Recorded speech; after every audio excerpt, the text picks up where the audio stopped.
Samuel Eto'o convoque. Je m'arrête à convoque.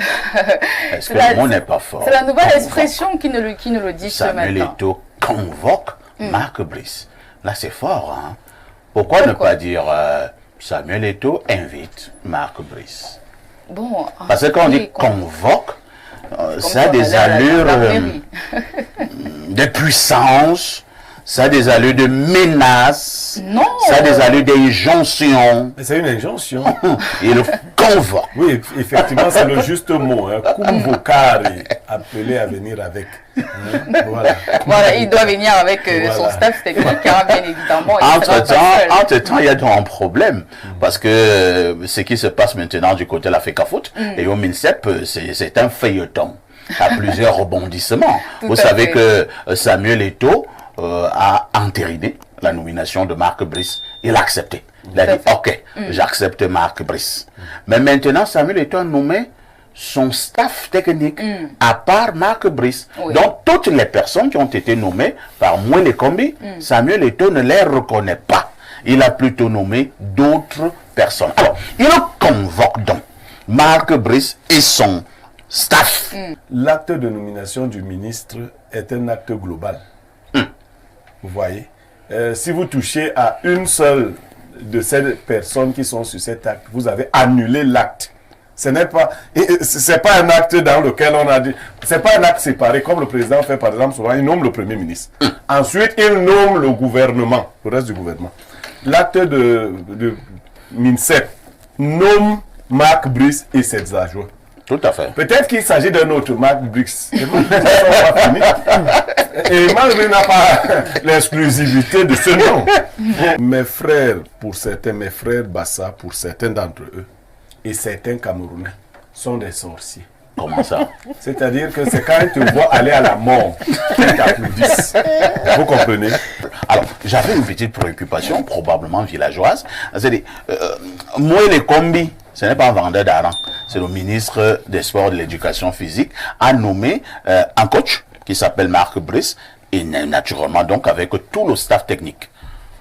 Je pense mercredi, si mes souvenirs sont exacts, Monsieur Eto'o Fils, qui est le président de la Fédération camerounaise de football, a accepté la nomination de Marc Brice, mais a nommé le reste de l'encadrement technique.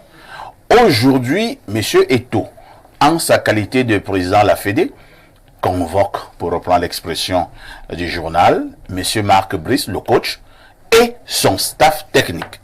Alors, Marc Brice va donc aller là-bas avec quel staff technique? Le staff technique de Mwele Kombi ou bien le staff technique de M. Eto'o? Merci beaucoup, Monsieur Parfait, parce que c'est une question qui meuble l'actualité. Tout à fait. Et qui ternit l'image de notre pays. On a des préoccupations plus sérieuses et plus pertinentes. Alors, ce que nous vivons depuis pratiquement un mois, non seulement ça nous honore pas, mais ça témoigne de comment fonctionne, comment se font les interactions dans l'administration camerounaise. Vous allez vous rendre compte que, comment comprendre que le ministre lui-même, pour qui j'ai beaucoup de respect, moi je l'ai connu en 2004 pendant un jury, j'avais un grand frère qui soutenait sa thèse et il était comme membre du jury. J'ai beaucoup d'admiration pour lui et déjà quand il parlait, je voulais enregistrer pour parler comme lui. Il m'a beaucoup édifié dans le style pédagogique que j'ai aujourd'hui. Mais comment comprendre qu'on peut arriver à ce niveau où le président de la FECAFOOT et le ministre ne s'accordent pas pour quelque chose qui est une évidence? C'est-à-dire que le ministre ne devrait même pas publier une liste sans avoir quand même informé le président de la FECAFOOT. Ce sont les choses les plus basiques. Et maintenant, le revers que ça prend de plus en plus nous amène à savoir que dans le système administratif et même dans le fonctionnement des services publics au Cameroun, quand vous êtes, quand vous avez vos collègues, s'il n'y a pas ce climat d'affection et d'amour entre vous, on assistera à ce genre de spectacle. Ça montre tout simplement que les deux ne s'entendent pas. Et chacun veut faire valoir le jeu. Là, on attend le nous.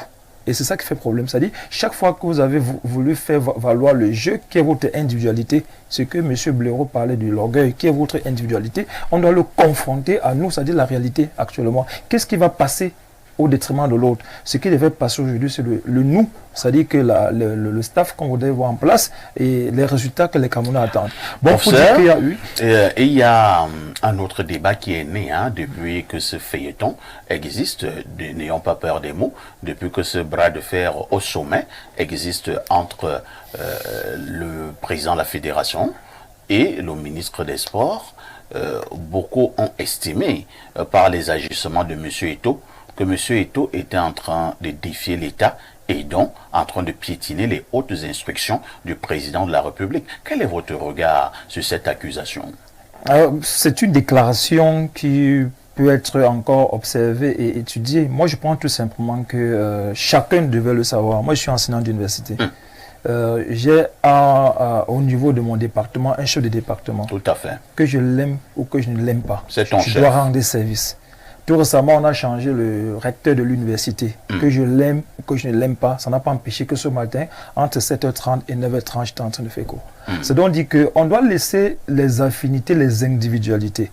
On doit respecter les textes. Que disent les textes? J'ai suivi tellement de débats sur la question du texte. Et maintenant, ce que les uns et les autres oublient, c'est quoi? C'est qu'il y a toujours ce qu'on appelle dans le domaine juridique la jurisprudence. La situation que nous vivons a été créée le 10 février 2024 dans le discours du chef de l'État.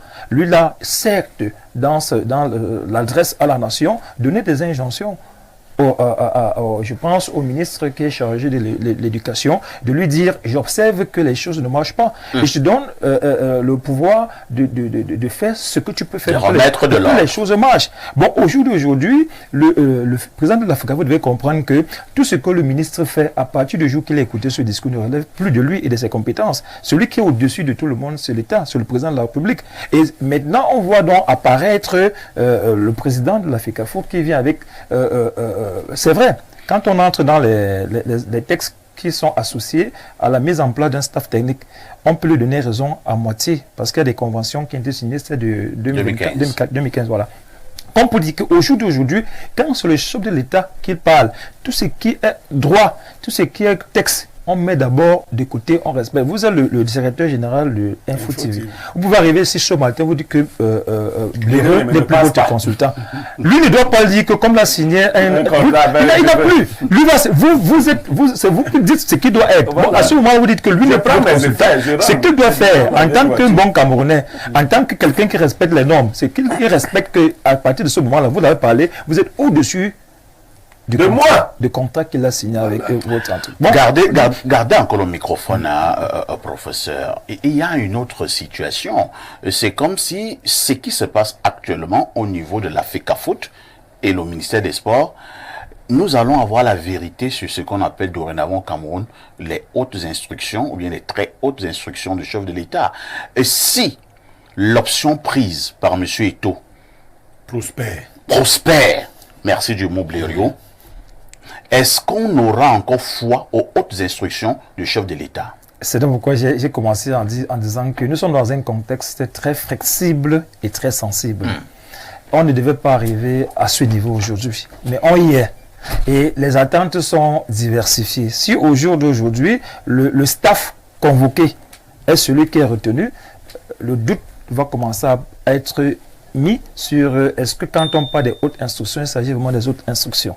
Mais la réalité, c'est quoi? C'est qu'on doit respecter les normes.